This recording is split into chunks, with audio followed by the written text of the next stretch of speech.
et la vérité vous affranchira. Soyez bénis dans le précieux nom de Jésus-Christ notre Seigneur. Nous avons commencé une exhortation sur l'unité. Ça fait un moment que nous avons passé la première partie de notre intervention. Aujourd'hui, nous allons aborder la deuxième partie qui est très importante, toujours concernant les bienfaits de l'unité. Et cette fois-ci, nous allons parler de la possibilité que l'onction, du moins l'unité, peut nous procurer. Dans la première partie, nous avons parlé de l'onction qui est l'un des bénéfices de l'unité dans l'Église. L'un des bénéfices de l'unité qui est l'onction que nous avons besoin pour le succès dans le ministère. Nous n'allons pas nous attarder encore sur cela. Je vais rapidement aborder dans la deuxième partie un autre bienfait, un autre bénéfice de l'unité. Lorsqu'il y a de l'unité, quelque part, dans une église, dans une famille, dans une nation, parmi un peuple, il y a de l'unité, il y a vraiment de succès, il y a vraiment du progrès, il y a vraiment des exploits que cette église, cette famille, cette nation peut connaître. Là où il y a l'unité qui règne, tout est possible à cause de la force que fournit, que donne l'unité, qui est le commun accord, l'ensemble des humains qui se comprend, qui se donnent la main et qui marchent ensemble dans l'unité, dans le même langage, dans le même esprit, dans la même pensée. Il y a vraiment de l'exploit ou des exploits que dans cette église ou dans cette nation, ceux-là qui représentent ce peuple, qui représentent cette nation, qui représentent l'église locale, peuvent connaître comme des exploits, le fruit de l'unité. C'est ça que j'aimerais aborder avec vous. Là où il y a de l'unité, tout est possible. L'unité rend tout possible. Parce que quand on parle de l'unité, on parle de la force, qui n'est pas la force d'une seule personne, mais la force d'un ensemble. La force de plusieurs personnes qui se sont donné la main d'association pour une vision, pour un objectif, pour un but à atteindre. Et lorsque plusieurs personnes se mettent ensemble dans l'unité pour une vision donnée, pour un but donné, rien ne peut les arrêter. C'est très fort possible que cette personne, ou du moins sur ce milieu où il y a l'association de mains pour atteindre un objectif, très fort possible que l'objectif, la vision, soit accomplie sans difficulté. Parce qu'il ne s'agit pas de la force d'une seule personne, mais l'ensemble des forces de tous ceux-là qui se sont entendus pour marcher au même pas vers un objectif, un but à atteindre. Donc, quand nous parlons de l'unité, vous parlez de deuxième bienfait, parlez de deuxième bénéfice, deuxième conséquence de l'unité, c'est la possibilité. Il y a de la possibilité, il y a vraiment de la possibilité parce que dans l'ensemble, dans l'unité, on peut faire beaucoup de choses. Et je peux partager un passage biblique pour soutenir la vérité que je partage avec vous. Dans le livre de Genèse, chapitre 11, vous connaissez tous l'histoire, mais j'aimerais reprendre encore le même passage pour soutenir la vérité biblique que je suis en train de partager avec vous. Dans Genèse chapitre 11, je vais lire à partir du verset 1er jusqu'au verset 7. Écoutons la parole du Seigneur. La Bible dit, « Toute la terre avait une seule langue et les mêmes mots. Quand ils étaient partis de l'Orient, ils trouvèrent une plaine au pays de Shinéar et ils y habitèrent. Ils se dirent l'un à l'autre, « Allons, faisons des briques et cuisons-les au feu. » Et la brique leur servit de pierre et le bitume leur servirent de ciment. Ils dirent encore, allons, bâtissons-nous une ville et une tour dont le sommet touche au ciel et faisons-nous un nom afin que nous ne soyons pas dispersés sur la face de toute la terre. Le verset 5. L'Éternel descendit pour voir la ville et la tour que bâtissaient les fils des hommes. Et l'Éternel dit, voici, ils forment un seul peuple et ont tous une même langue. Et c'est là ce qu'ils ont entrepris. Maintenant, rien ne les empêcherait de faire tout ce qu'ils auraient projeté. Le verset 7, que je vais ajouter, le verset 7 dit, allons, descendons, et là, confondons leur langage, afin qu'ils n'entendent plus la langue les uns des autres.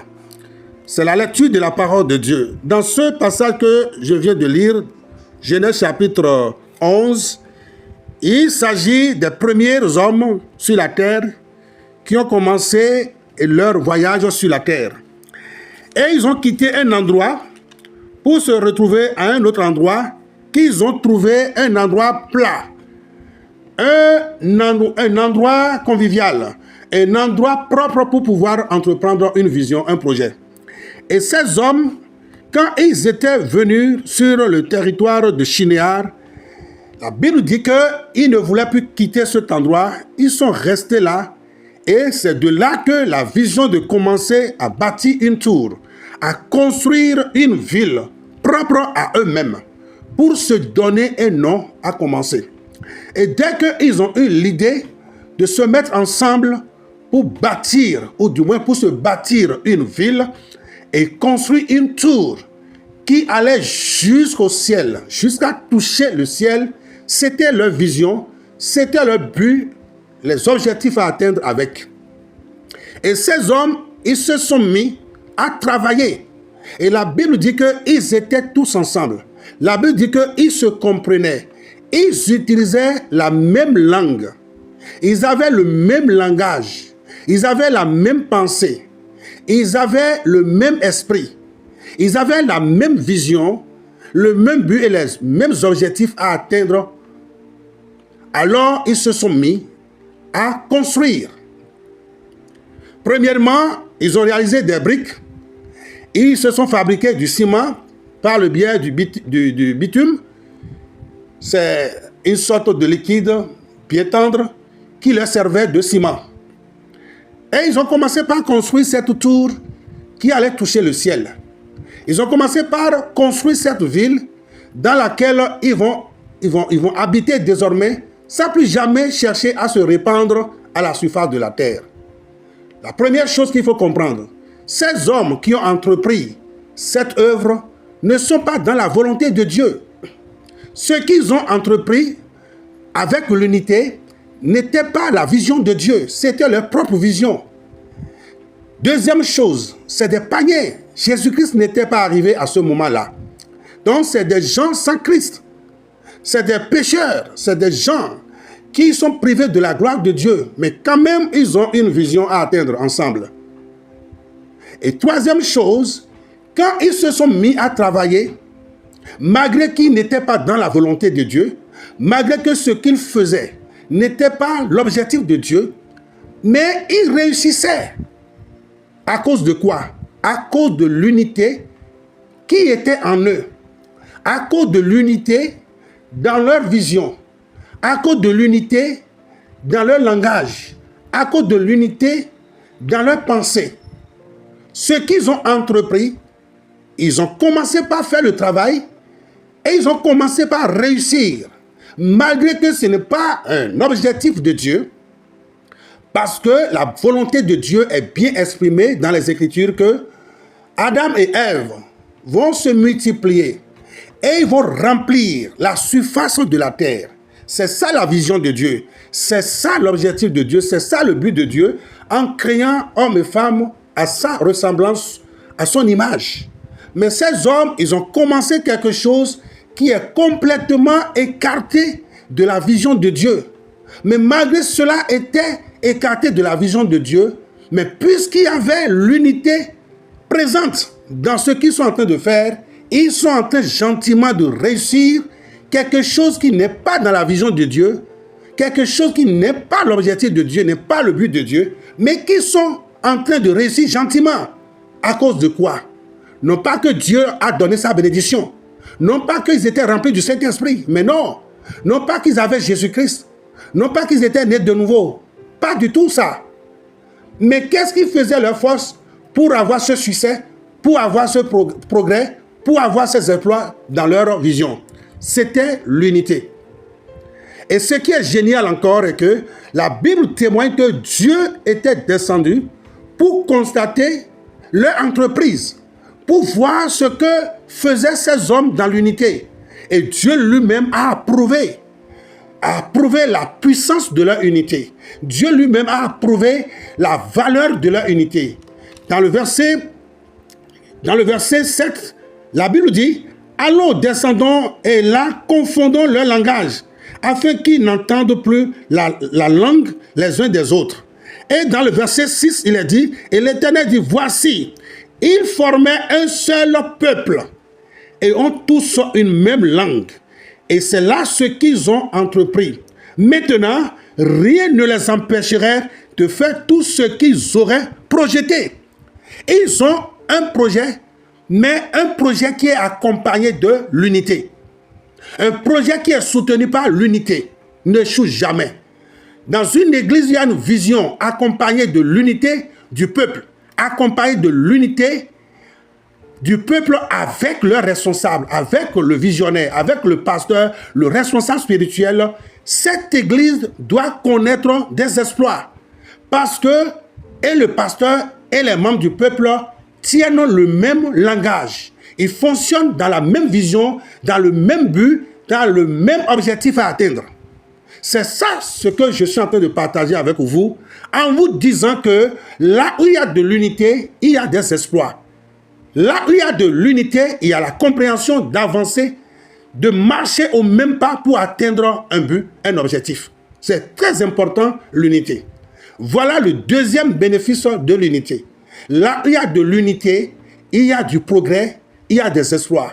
Dans une église où le pasteur apporte une vision, un objectif à atteindre, et que les membres de son église, le staff, je veux parler des responsables, dirigeants, qui fonctionnent, qui travaillent avec le pasteur, sont dans l'unité avec le pasteur, je vous assure, quels que soient les soubresauts de Satan, il n'arrivera pas.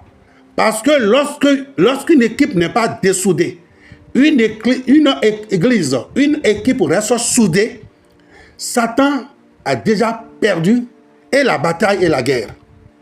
Et c'est ce que ces païens, ces hommes, ces premiers hommes sur la terre ont commencé avec l'unité. Et Dieu était descendu pour approuver la force, la puissance de leur unité, que si Dieu ne donnait pas, c'est-à-dire n'introduisait pas de la division de langage parmi eux, personne ne pouvait les arrêter. Même Dieu ne pouvait les arrêter s'il n'amenait pas la désunion de langage, la désunion de pensée. Dieu lui-même ne pouvait pas les arrêter, à moins qu'il leur retirait son souffle.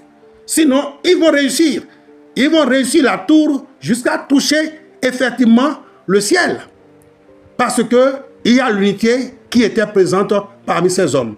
Chers frères et sœurs, prenez le bout de cette exhortation que nous partageons avec vous et mettez cela en pratique. Mettons tous en pratique la parole du Seigneur qui concerne l'unité, et le corps de Christ va avancer. L'église, chaque église locale, l'ensemble du corps de Christ au Bénin et partout, nous allons connaître du succès. Il faut de l'unité. Donc, le deuxième bienfait de l'unité, c'est des exploits, le succès. Personne ne peut nous arrêter. Que Dieu vous bénisse.